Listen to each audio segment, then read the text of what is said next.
Welcome back to your Magnetic Man Initiation version 2.0. This video is all about win-win dating and relationships.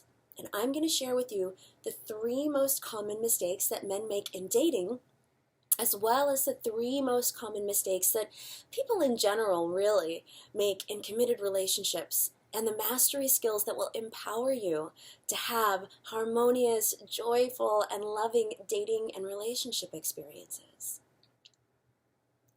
The first thing that it can be helpful to recognize is that our relationships are a microcosm of the state of love in our life in general, and also the state of love on the planet. If you're disconnected from yourself, you'll likely feel disconnected from your lovers. If you're disconnected from your lovers, you're likely to feel disconnected from the world at large. Now, we know what this looks like on a global scale: mistrust, conflict, deception, self-interest. What if the way that we relate to our potential mates and our relationship partners has the potential to ripple out and affect the whole world? When we put our personal experiences of love into this greater context, we shift into the next level of relationship. From what can I get and what do I need, to what can I give and what do we need? If you're dating and looking for a partner, what if the way that you relate to each person of the opposite sex that you meet trains your psyche to either attract or repel the right person for you, and contributes to either the evolution or devolution of our species' capacity for love? If you're in a relationship, what if your partner is your curriculum for love in this life? Can you take it on and commit yourself to being a gift in this person's life? In both cases, it's important that we all decide a few things for ourselves. Do I want to be a part of contributing to good in the world through my relationships? What am I committed to giving and sharing regardless of what I'm getting? Now, I'm not suggesting that any of us tolerate any type of abuse or mistreatment. In fact, if you find yourself attracting partners who disrespect, abuse, or mistreat you, go back to video 1 of this initiation. Until we truly learn to love and honor ourselves, our strengths, and our vulnerability, we can't attract healthy partners into our lives. Keep coming back to this primary relationship, your relationship with yourself. If you find yourself feeling disoriented, dissatisfied, or disconnected in your relationships with other people. Now let's dive in to the 3 most common dating mistakes. Dating mistake number 1, trying to impress, which often shows up as overspending on dates. This is one of the most common complaints that I hear from my students. Dating is expensive. You're expected to show up with money and plans and to really impress and woo your date. And it's hard to take multiple women that you might be interested in out to nice dinners just to see if you like each other. And sometimes I hear, I took her out to a really nice restaurant, I spent a lot of money, and she didn't even kiss me goodnight at the end of the date. So this is part of the flip side of what we discussed in the Goddess Mystery School video. Women often feel taken advantage of sexually. Men often feel taken advantage of emotionally or financially or for the things that you can do for us.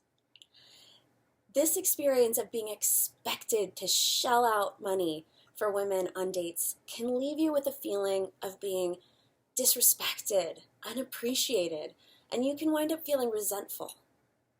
After multiple experiences of spending their hard-earned money trying to woo women with mixed or disappointing results, many men decide to try to invest as little as possible to make connections in their dating lives, and ultimately wind up robbing themselves and their possible partners of their wholehearted engagement in the dating experience, which is really the start of any relationship you might have in your life. So dating mastery skill number 1 is to focus on sharing yourself, not your money, not trying to impress. So rather than trying to impress by taking her to the swanky but expensive restaurant, or even that chic, overpriced bar for drinks and appetizers, counting on the ambiance and culture of the location to stimulate chemistry and connection, learn to identify your own realistic limits of what you can reasonably give on a date without expecting anything back. So if you have a high income and spending a few $100s on dinner is truly no big deal to you, then by all means, wine and dine to your heart's content. But for most men, spending money on dating leads to a feeling of being owed something, or at least of having given more than they're getting in return.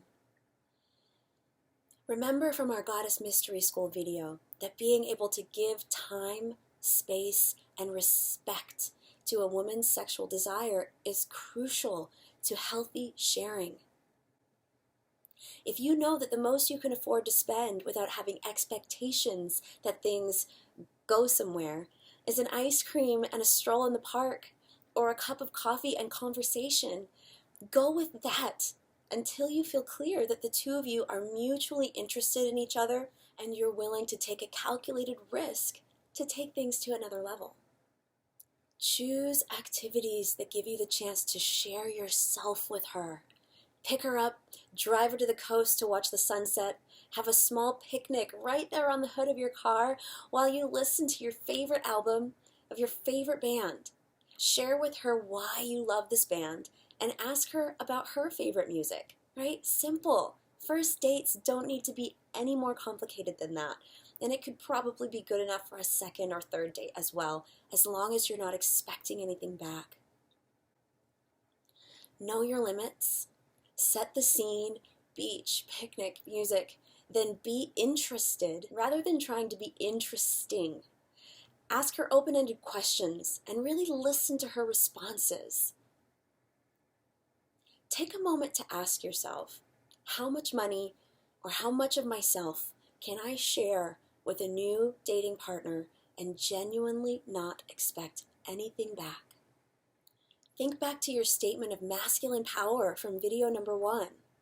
What are the gifts, talents, qualities, and quirks that you most want to share with new partners so that they get a chance to know you? What kinds of activities will give you the chance to share them with her?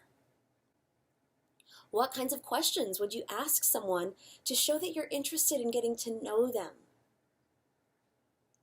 Make a commitment to yourself to honor your limits, to share yourself, and to be interested in your partner when you're on a date with a woman. Moving on to dating mistake number 2, looking for the perfect partner, or what I like to call the list. So many of us have a long list of the attributes that we think will make a partner ideal for us.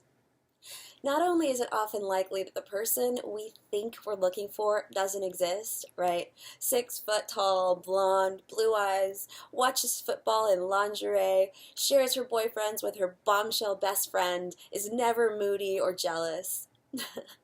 But it's equally as likely that the things we think will make a perfect partner won't create the experience of giving and receiving love that relationships are really all about.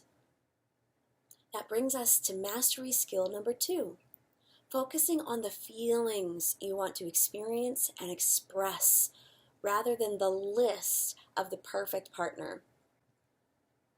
Have you ever been on a date or in the presence of someone that was so hot you couldn't relax and be yourself? Imagine being in a long-term, committed relationship and never quite feeling relaxed with your partner. Or how about this?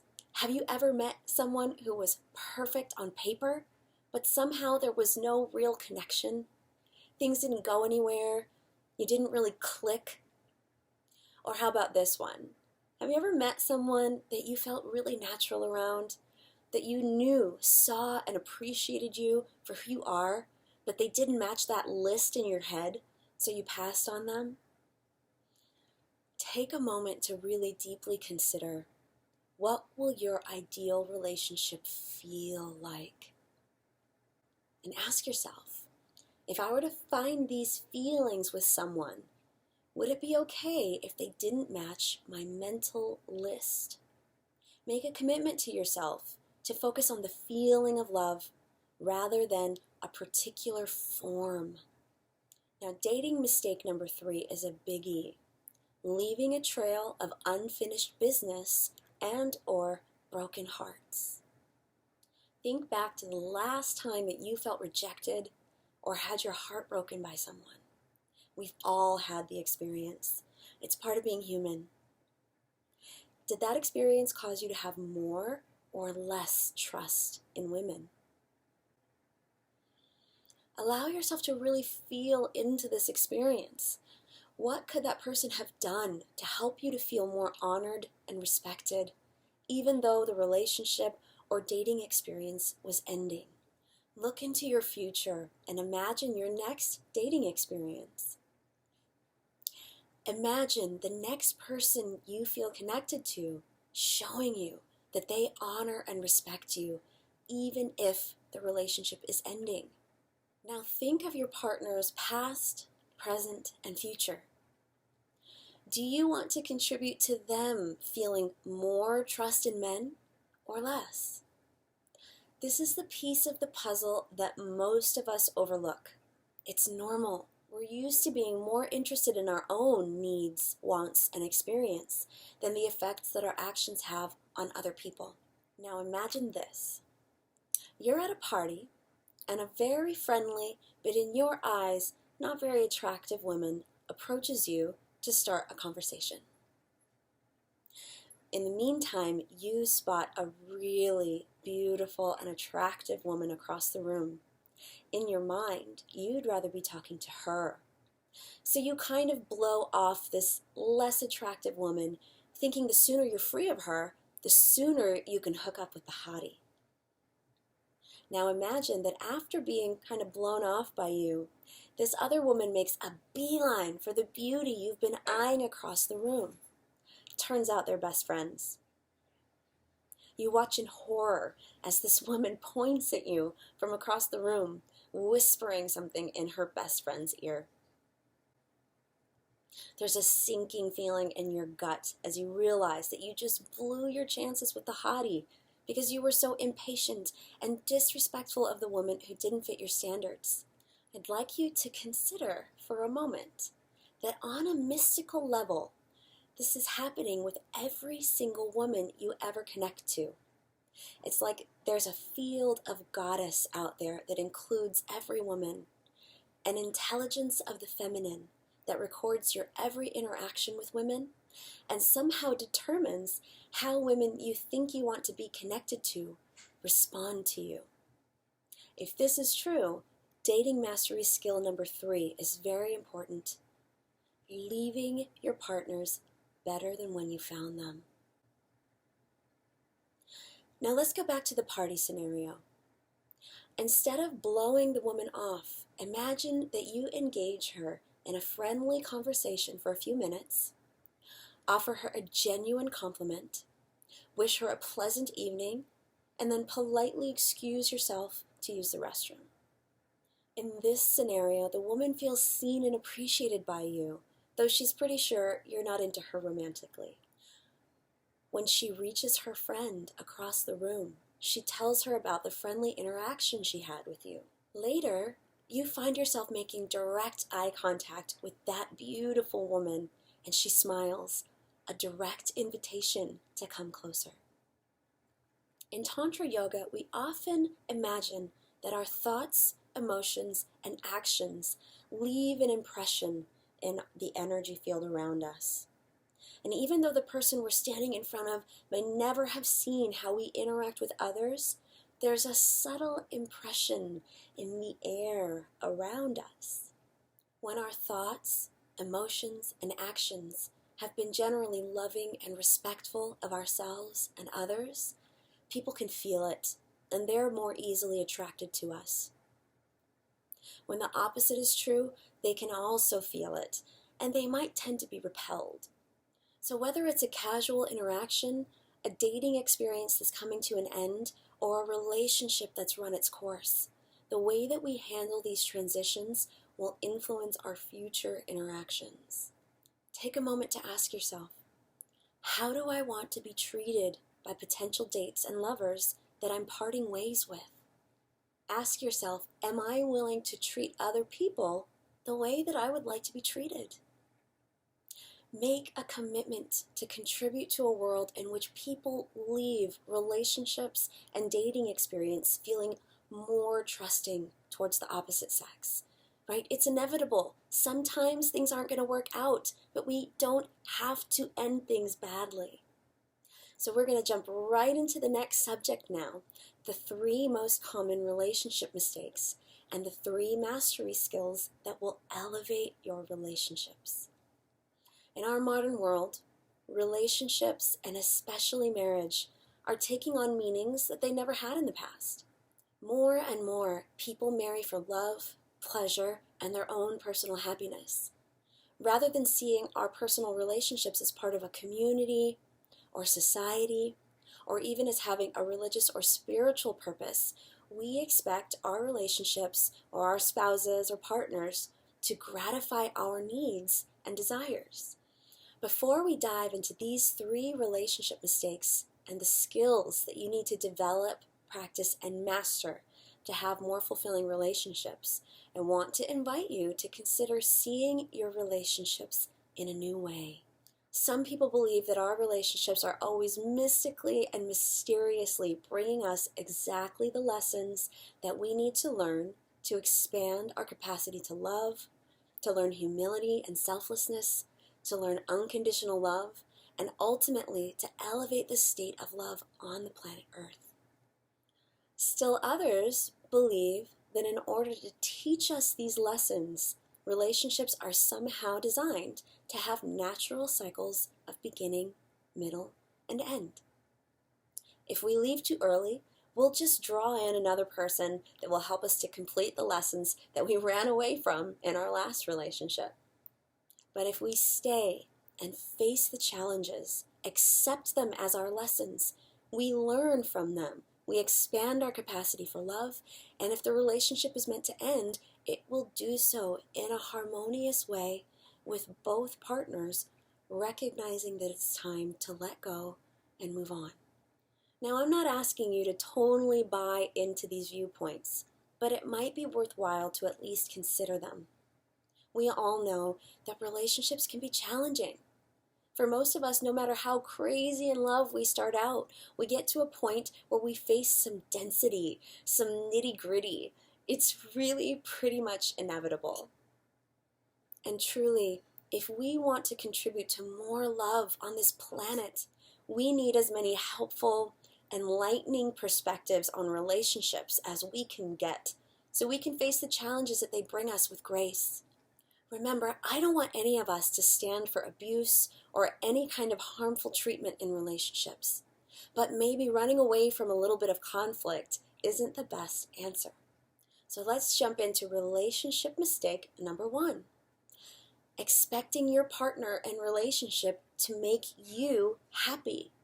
Sometimes relationships can feel like a bait and switch, right? We're dating this amazing person, having so much fun, riding waves of pleasure and infatuation, and suddenly it comes to a screeching halt, and we're face to face with a stranger. Habits that we never noticed start coming to the surface. The sheer joy of getting texts and phone calls, making plans together, and just getting to spend time together transforms into familiar routines and habits. It's easy at these times to think that something is wrong. But nothing's wrong. It's just that the brain chemistry and hormones that were urging the two of you to mate and reproduce are now leveling off. Now, instead of leaning on nature and chemistry to create the good feelings between the two of you, you have to actually have some relationship skills to keep the love alive. This brings us to relationship mastery skill number 1. Choose to co-create a living love affair.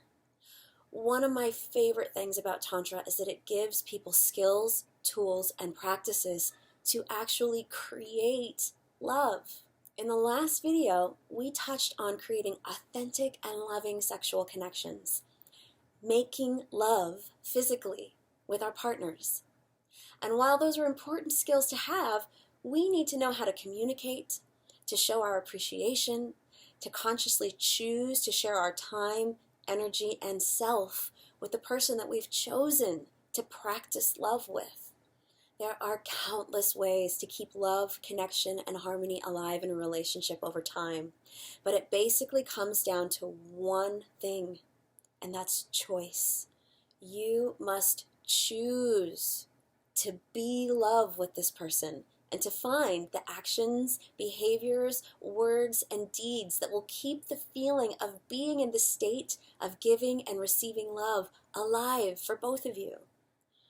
Two of my favorite ways to keep the feeling of connection and love alive are love languages and magic moments. When you know the way that your partner best receives the feeling of being loved from you, physical touch, words of affirmation, acts of service, gifts, quality time, or a combination, you can keep the fires of her affection for you alive and burning. You can look up love languages online and start using them today to create more love in your relationship. When you grab a hold of the beautiful moments that you share with your partner and bring the two of you into appreciation and gratitude for the magic that you share, you can keep the giddy excitement of enjoying and exploring life together alive over time. Close your eyes and think back to a recent time when you and your partner found yourselves sharing a laugh, a moment of awe, or even an emotional moment together. Imagine yourself in that moment reaching out to touch your partner, perhaps even drawing her close to you. Imagine looking into her eyes and saying, "I love the life we share together." Then plant a gentle kiss on her lips and slowly go back to what you were doing. These magic moments assure that the beauty of life that you share doesn't just slip through your fingers. This is a short list of tools that you can use to create your living love affair with your partner. Remember that the most important piece is that you consciously choose to create the experience of love with your partner. Now take a moment to ask yourself, do you want to wait for your relationship or another person to make you feel happy and loved? Or do you want to be a conscious co-creator of love in your life? Affirm your choice to yourself right now. Make a commitment to yourself to stand for what you want in relationships. Relationship mistake number 2 is holding onto grievances and blame. So often, couples get stuck playing the blame game with each other. Where we got this idea that being right is actually good for our relationship is beyond me. There's sometimes this feeling of wanting to gain leverage or have the upper hand by being able to prove that our partner was actually wrong for something they said or did. If we can't get them to admit it, see things our way, or apologize just as we want them to, we often hold a grudge, withdraw, or resort to battling it out. But remember, we're choosing to consciously create love, right? When you're demanding to be right or have things seen your way, do you feel as though you're creating love? Now again, I'm not saying to be a pushover or to reward truly bad behavior, but ask yourself, would I rather be right or be happy and loved? If you're ready to go even deeper, ask, in what ways have I contributed to this situation or experience with my partner? That last question requires some really deep honesty. And it's the doorway to mastery skill number 2. Relationship mastery skill number 2. Seeing your partner as your love curriculum in this lifetime. What would it be like to see every challenge, disagreement, disconnect, or any other growing pain with your partner as a part of a grand cosmic course in refining your capacity to love? What if it's not that you or the other person truly have a problem, but that you two are together to master creating love, even when it seems like there are good reasons not to love? Remember I mentioned earlier that there are some people, schools of thought, and spiritual traditions that believe that if we run away from our lessons in one relationship before we've completed them, we're bound to find the same love lessons waiting for us in our next relationship.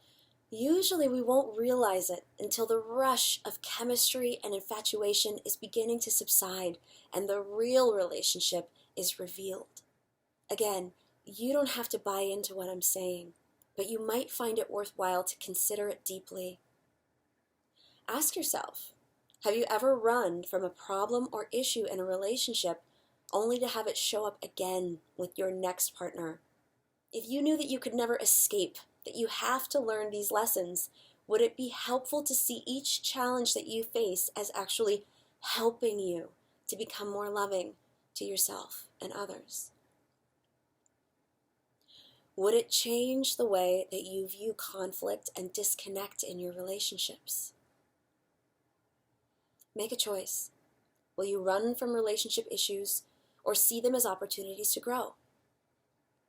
Whatever your choice, affirm it to yourself right now, even if you don't think you have the skills to be able to do it. And we've reached our final relationship mistake of this video: waiting to feel like making love.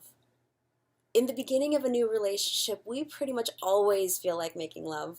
We do it anywhere and everywhere, joyfully, spontaneously. We're open to quickies. We linger in bed with our lovers for hours. Women are often open and responsive, and men generally feel sure that they finally found someone who can meet them sexually. And then routine, habits, and familiarity break the spell. And two people who were willing to drop everything for a passionate connection are suddenly busy, tired, or uninspired. Or maybe you have children and their needs supersede everything, especially sex. I often hear men, women, and couples sharing that they just don't have the time, energy, or even the interest to fit sexual connecting into their busy lives. In their minds, sex is supposed to be spontaneous, initiated by passion, almost like an involuntary reflex that loses its fun when it's planned or thought about too much. Well, if you want to continue down the familiar path of being too busy or disconnected to connect with your partner, I'm pretty sure that you already know what the future holds for you. Basically, more not having sex with your partner. And that brings us to our final mastery skill of this magnetic man initiation, the one that is often the most resisted by couples, but it's also the skill that once it's adopted and practiced wholeheartedly can completely transform a relationship, renewing passion, intimacy, and the feeling of being deeply connected. Relationship mastery skill number 3 is practicing the art of love to change the way you feel. When we're feeling tired, disconnected, grumpy, and not very loving, this is symptomology. Now, the sooner that we begin to see it this way, it becomes very clear. When we're not feeling very loving, it's a sign we need love. If you have a cold, you take medicine. If you're hungry, you eat. And we have no problem making plans to get these other needs met. What would it be like if you saw you and your partner's need to feel connected, harmonized, passionate, loved, and aligned as a need that's worth making a plan or even making a schedule to be sure it's getting met? Tantric couples know that love doesn't just happen. They also know that passion is something that needs to be regenerated and recreated over and over again. It's part of creating that living love affair that I spoke about earlier. Tantric couples aren't afraid to plan or schedule their lovemaking. They're not afraid to use skills and practices to help them to get into the mood to make love. They know that more often than not, if they just start somewhere, whether it be with a simple breathing technique, one of the beautiful harmonization practices that Tantra offers, or even simply conscious kissing, that once the energy is moving, they often feel like continuing. And when they don't, when they're genuinely tired and need to rest, they know that something is better than nothing when it comes to keeping their love alive. So remember a time when you and your partner were feeling distant or like the passion had faded away. Now imagine that you recognized this as a symptom that the two of you really needed to connect in some way. Imagine what it might have been like if the two of you had skills and tools that you knew would help you feel connected, sometimes leading to more lovemaking and sometimes not. Make a commitment to yourself, your partner, or your future partners to recognize disconnect as a symptom that you need to practice the art of love to change the way you're feeling in your relationship. Now, if you've been taking notes throughout this initiation, you have some insights into your relationship with yourself, your connections with women, and your capacity to create harmonious and passionate relationships. It will be important for you to reflect upon these as you move forward because old habits die hard, and without consistent commitment to your highest vision, it's likely you'll find yourself reverting back to your old ways. If you do, it's okay. Remember to reassure yourself and recommit to your vision. And now we'll close this initiation with a moment of connection to your inner self, your highest vision, and your commitment to making real changes in your life. Close your eyes. Take a deep breath. And imagine that you're letting go of the outside world.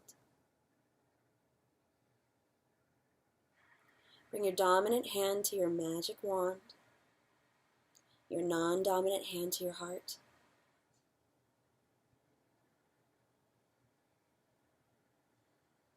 Use your breath to create a stronger connection between these two places inside of you. Just use your imagination.